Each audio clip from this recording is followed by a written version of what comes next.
Colombo grand pass ප්‍රදේශයේ ඊයේ රාත්‍රියේ 11:45ට පමණ සිදු වූ වෙඩි තැබීමෙන් පුද්ගලයෙකු ජීවිතාක්ෂයට පත්ව තිබෙනවා.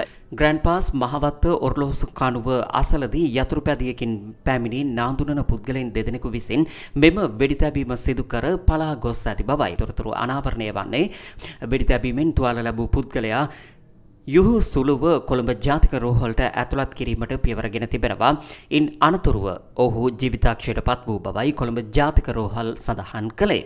මෙලෙස මියගොස් ඇත්තේ වයස අවුරුදු 26ක කැලණිය ප්‍රදේශයේ පදිංචිකරුවෙක් බවට පොලිසිය සනාථ කරගෙන තිබෙනවා.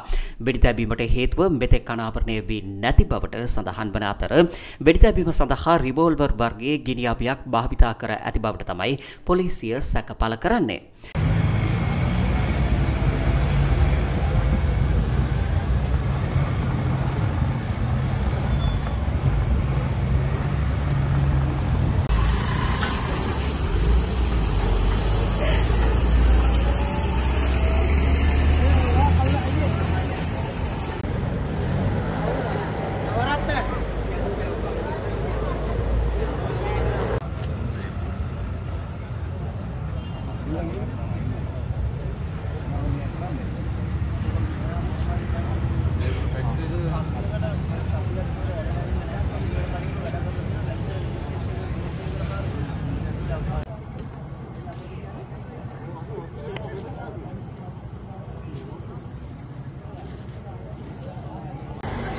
தெரியல தூக்கி போட்டு போயிட்டான். தூக்கி போட்டு போற விஷயம் இருக்கு.